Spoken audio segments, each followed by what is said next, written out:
नमस्कार। अब थोड़ा और आगे बढ़ते हैं ब्रह्मांड की सैर में। पिछला वीडियो नहीं देखा है तो आई बटन पे क्लिक करके देख लीजिए।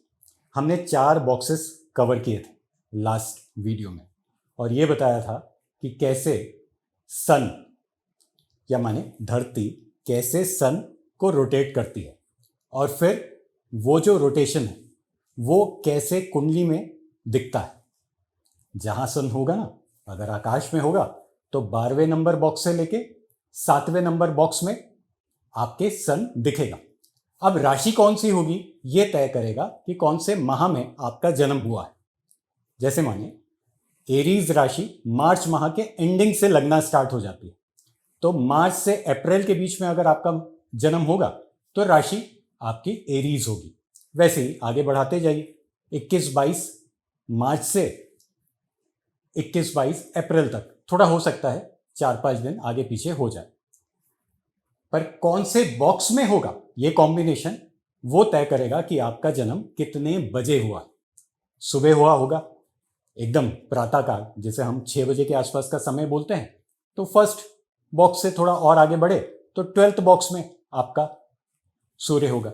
और कई लोग कहते हैं 12th बॉक्स में सूर्य है तो गलत है। ऐसा नहीं, जिसका सुबह जन्म हुआ है, जब सूर्य उसी समय निकला है, धरती पे दिखाई देना स्टार्ट हुआ है, ये वर्ड कह लीजिए, तो 12वें बॉक्स पे होगा। और डूबते समय होगा तो लगभग 7वें बॉक्स में सूर्य होगा। अगर आपका जन्म शाम के 6 बजे के आसपास होगा तो सूर्य आपके 7th बॉक्स में आ जाएगा। इतना ही सरल है। कोई भी बॉक्स सही या गलत नहीं होता। कोई भी स्थान किसी भी ग्रह का, मतलब किसी भी बॉक्स पे कोई भी ग्रह आ जाए तो भी सही या गलत नहीं होता। केवल पढ़ने का फर्क होता है, कैसे पढ़ें कुंडली को वो फर्क होता है। कई लोग अपनी माने कमियों को वेपन बना लेते हैं। आपने शायद गौर किया कि नहीं किया, इस बात को आज फिर से गूगल करके देखिएगा कि जो भूसली थे उनका एक पैर ऊपर नीचे था, मतलब देखा जाए तो वो पैरालाइज थे। उनका एक पैर दूसरे पैर के अपेक्षा थोड़ा ऊपर रहता था जब वो स्ट्रेट खड़े होते थे। तो उसी एक्शन को माने हम लोग आज फॉलो करते हैं। हम जब बॉक्सिंग करते हैं तो हम पैर के रिदम को ऐसा सेट करते हैं ना, जबकि देखा जाए तो उन्होंने वो अपनी कमियों को वेपन बनाया। और कहते हैं ऐसे कि उनका जो सामने वाला अपोनेंट है, ऐसे ही कहते हैं कि जो सामने वाला अपोनेंट है, जब वो अपने छोटे पैर से उसे मारते थे तो वो आकलन निकाल लेता था कि उनका पैर बस यहीं तक पहुंचेगा, और जब उनको फाइनल शॉट मारना होता था तो अपने उस पैर का उपयोग करते थे जिसमें किसी भी प्रकार का विकार नहीं था। तो देखा, विकार को भी लोग यूज करते हैं और शिखर तक पहुंच जाते हैं।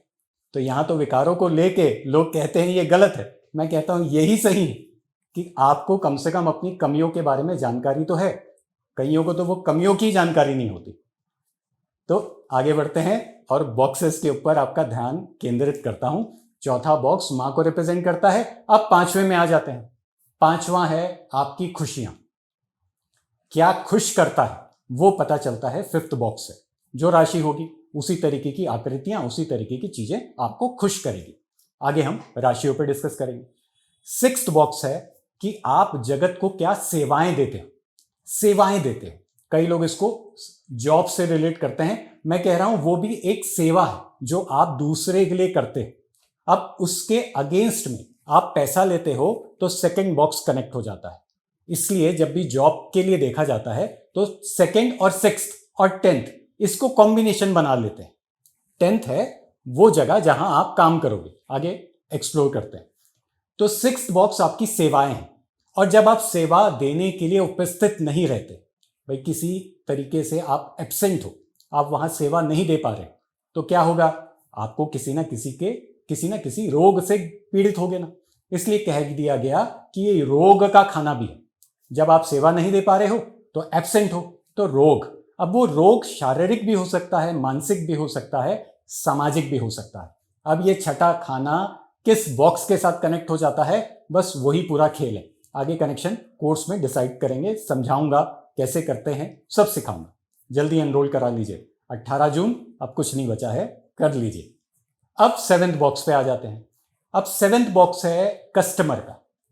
शादी किससे होगी उसका भी 7th बॉक्स से ही देखते हैं ना। सामने वाले का खाना है एक्चुअली, पार्टनरशिप का, सारी चीज जो सामने वाला है बस वो सेवेंथ बॉक्स पे है। आप मुझसे क्या चाहते हो? तो आप चाहते हो कि मेरे वातावरण को आप बैलेंस कर दो। तो सही मायनों में सेवेंथ बॉक्स पे क्या होगा? मेरे क्या होगा? सामने वाले की चाहत भी सेवेंथ बॉक्स से ही देखी जाती है। तो आप मेरे से क्या चाहते हो? कि आप घर संतुलन में ला दो। तो मेरे सेवेंथ बॉक्स पे क्या होगा? तुला राशि। वो तौल की राशि है, संतुलन में लाने की राशि है। तो मुझे वरदान प्राप्त है कि कस्टमर को कन्विंस करने के लिए उसका घर मैं बैलेंस करूं। तो सामने वाला बैलेंस। वैसे ही आपकी धर्मपत्नी आपसे क्या चाहती है? जो भी चाहत होगी वो सेवेंथ बॉक्स में ही होगा। किसी के टॉरस होगा ना, तो सब बड़ा बड़ा चाहती होगी। निकाल के देखना सेवेंथ बॉक्स पे कौन सी राशि है। सब कुछ बड़े की अपेक्षा होगी। व्यक्तित्व बड़ा, गाड़ी बड़ी, घर बड़ा। ये जो सामने वाले की चाहत है, ये सामने वाला वाइफ के रूप में, कस्टमर के रूप में, पार्टनर के रूप में कोई भी हो सकता है। अब आगे बढ़ते हैं तो 8वें नंबर बॉक्स की बारी आती है। कई लोग इसको थोड़ा बचते हैं। लोग कहते हैं ये पेन का बॉक्स है। मैं भी समझता हूं कि पेन का बॉक्स है। जैसे छठा रोग का बॉक्स है। कब रोग होगा? जब आप सेवाएं नहीं दे पाओगे। हकीकत में जब आपकी जॉब छूट जाएगी तब भी आप मानसिक, शारीरिक या सामाजिक रोगों से तो ग्रस्त हो जाते हो ना कोई टोक जाता है। तो ये सिक्स्थ बॉक्स अगर मजबूत होगा तो आपकी सेवाओं का खाना हमेशा चालू रहेगा। ये जो वीडियोस हैं इसे आप ऐसे भी मान लीजिए कि मेरी प्रेजेंटेशन भी है और साथ साथ मेरी सेवाएं भी। मैं जो YouTube में वीडियोस डाल रहा हूं ये मैं अपनी तरफ से एक सेवा भाव से डाल रहा हूं। वैसे ही अगर सिक्स्थ को आप ऐसे लेते हो तो एट्थ है सामने वाले का पैसा। सप्तम का ये दूसरा है एक्चुअल में, इसलिए सामने वाले का पैसा है। आप जब सामने वाले को पैसा लेने के बाद डिलीवरी ढंग से नहीं दे पाते तो वो एक पेन क्रिएट करता है। बस इतना ही है, एट्थ बॉक्स का रोल इतना ही है। इसके अलावा हिडन ट्रुथ, आपका सामने वाला आपसे क्या अपेक्षा करता है, आपका सामने वाले का परिवार कैसा है, सब कुछ 8वां नंबर बॉक्स ही बताएगा।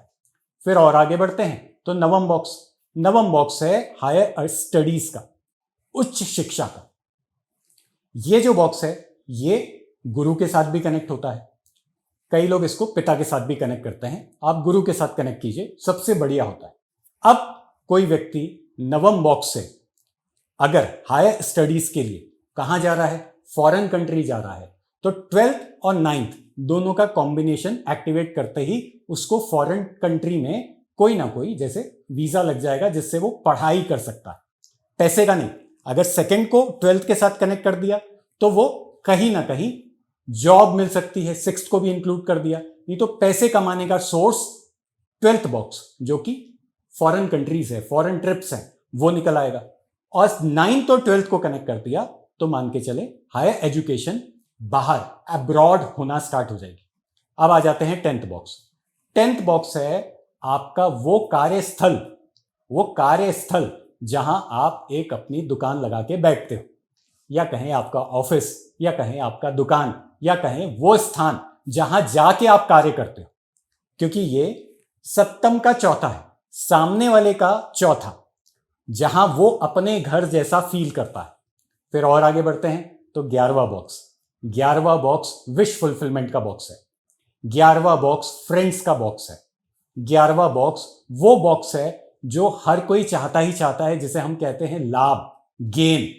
और फिर 11वें को सेकंड के साथ कनेक्ट कर दिया तो पैसों का लाभ हो जाएगा। 11वें और चौथे को कनेक्ट कर दिया तो प्रॉपर्टी का लाभ हो जाएगा। 11वें और छठे को कनेक्ट कर दिया तो प्रमोशन मिल जाएगी। 10th भी इसमें इंक्लूड होता है। ऐसे कनेक्शंस बनते हैं। फिर 12वां बॉक्स हो गया आपका डिप्रेशन कह लो, आपका आइसोलेशन कह लो, आपका वो जगह जहां आप नहीं जाना चाहते, ऐसे मान लो। या कई लोग इसको ऐसे भी कहते हैं कि मोक्ष का बॉक्स है, मोक्ष का बॉक्स मान लो।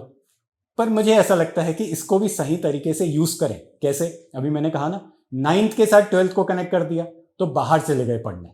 7th के साथ 12th को कनेक्ट कर दिया तो अब्रॉड से फंडिंग आना स्टार्ट हो गई, पार्टनर मिल गया।